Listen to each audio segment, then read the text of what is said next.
One of my best friends lives in a different country. We met years ago online and have talked almost daily to what is approaching a decade.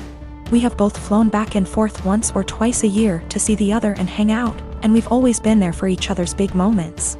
She found out last year that she is expecting her first child, and it was amazing news for us all. I was so happy for her to start the family I know she's always wanted with her husband. She came to visit a few months into her pregnancy and asked me to be the baby's godmother. I was over the moon. While we live an 8-hour plane ride from each other. I do have a job that gives me decent vacation allowance and deals with certain airlines that makes visiting manageable. I knew that I could be there for her, and told her that whenever she was ready for someone outside of the family to be there, I would make the trip.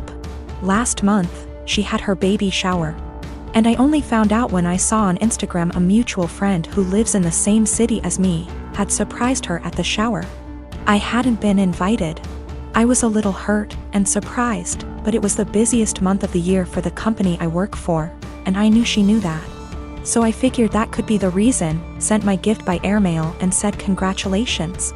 However, now she's reached out to me, and told me that she has asked another friend, the same person who went to the baby shower, to be the baby's godmother, and that she only wants her child to have one. I felt like I'd been punched in the gut.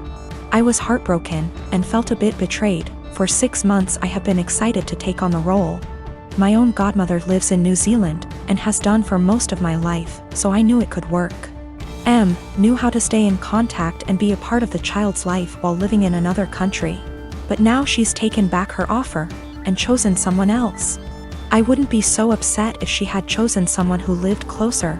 But she has replaced me with someone who lives in the same city as me, so it's not a distance thing. We have been friends for years. I have been there with updates, support and love her whole pregnancy.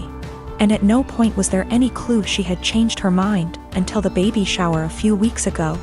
I don't know if I should confront her, tell her I'm hurt, or just accept her decision. It's her baby. And I would never want to force her into a decision she wasn't happy with. I just don't know what to do or say to her now. I want to let her know I'm sad that I'm missing out, but I don't want to sound like I'm whining. And I want to know why she changed her mind, but I'm scared the answer will just upset me.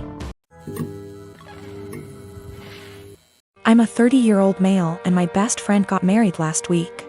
I just bought a house and my wife is expecting our son in November. So I let him know I was limited in what I could contribute financially, but did tell him I would try my best. So, I went to the bachelor party in Maine, I rented the tux, and paid for mine and my wife's dinner at the rehearsal dinner. I also had a gift of $300 that I was going to give them, but we will get to why I didn't give it to them. His now wife, then fiancé, texted me multiple times a day with updates fine. I didn't always respond, and it got to the point where if I didn't respond at least once a day, I'd get a call from my buddy. I have a full-time job and am redoing some rooms in my house, so I'm busy. She texted me for the following reasons. 1. My wife was not allowed to talk about our pregnancy at all. She didn't want anyone to focus on that more than her, the bride. 2. She was not going to order special food for my wife. No one asked her to. My wife was fine with whatever she was going to be served. 3. I was not helping the groom enough. He had to help her with favors, seating charts and programs. So I had to help him with those things, according to her. She also said to get ready to help with thank you notes after the wedding. 4. She said if I was a true best man, I would offer to pay for the bar bill. I don't even know what that means. 5. She had to read to approve my speech before the rehearsal dinner and wanted to be included as much as my buddy. She told me to make up things if I had to. I was also not allowed to include anyone but the two of them and no inside jokes or stories about my buddy that didn't include her. 6. Her last text said to tell my wife to keep it together and not make a pregnancy scene during the wedding. Also, she wanted her to choose a dress that downplayed her pregnancy as much as possible. I was just so aggravated. I spoke to my friend to see if he could reason with her. He told me to just play ball on this one. It's her day and to cut him a break. Because he'd be dealing with her nonsense for the rest of his life. I was annoyed but calmed down. The day of, all the bride and my buddy do is scold me, berate me and bark orders. I head down to the bar for a drink. The bride's mother is there and warns me not to get drunk because I've ruined her daughter's day enough. I didn't give them the card with the cash and in the speech. I used my friend's exact wording about having to deal with her nonsense for the rest of his life. I wished them the best and told him I'd always be there for him, especially during the divorce. I'll try to give my girlfriend's side here too so it's not too biased. I used to dress like shit. I was perfectly content wearing my gym clothes everywhere and stretched the dress code as much as possible for work. My girlfriend works in the fashion industry, so she helped me buy some clothes that fit me better and looked nicer without being out of my comfort zone, so I was really thankful for that. I kept all the same gym clothes, sweatpants, Panama pants, old t-shirts and sweaters and jeans etc., as well as all of my shoes because I figured they'd be fine to wear around the house or to work out because I don't really care how I look for that. I told her she could buy clothes for me if she wants because she knows what I like, which is maybe where I went wrong. Last week I went on training for work and it was my birthday while I was gone. I got back and my girlfriend had donated all of my old clothes that she hadn't picked out and replaced it with new stuff. I tried to act grateful at first, but honestly I am pissed off. I don't want to wear shitty stiff jeans that stain the seats in my truck blue, and the running shoes suck for actually running. Even the sweatpants are kinda tight, which in my mind defeats the purpose of wearing sweatpants. She got rid of all my old t-shirts that I bought at games and replaced them with plain colors, but now I have barely any t-shirts at all, and she spent a ton of money doing this. I know the jeans alone are over $300 and the shoes probably cost over $2,000. She gets a small discount on this stuff, but still, she probably spent upwards of $5,000 on all the new clothes. I looked up some of the brands and it's all really high-end. I told her I wish she hadn't gotten rid of my old stuff, and she said I would have kept wearing it, so she had to, but offered to go get it back from the thrift store. Well, the thrift store apparently sends their donated clothes away to get wasted and then they get sent to various locations throughout our city, so basically no one has any idea where my clothes are and they're as good as gone.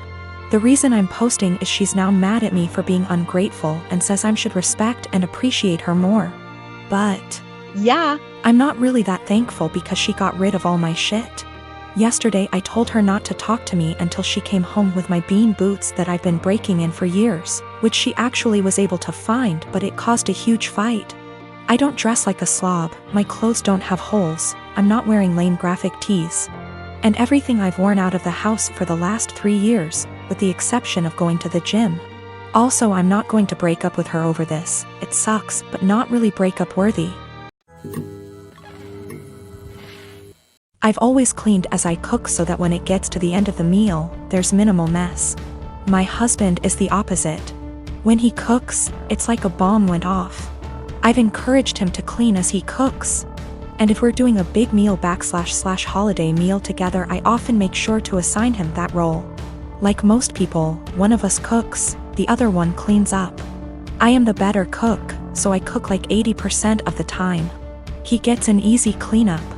I'm busier than usual at work, so he's had to step up. Whenever he's done, the kitchen is a mess.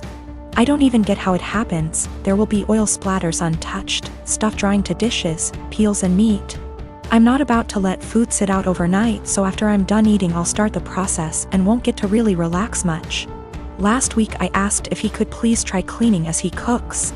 He told me the rule is one person cooks, the other person cleans. I said I get that, but you're leaving me with a huge mess every night.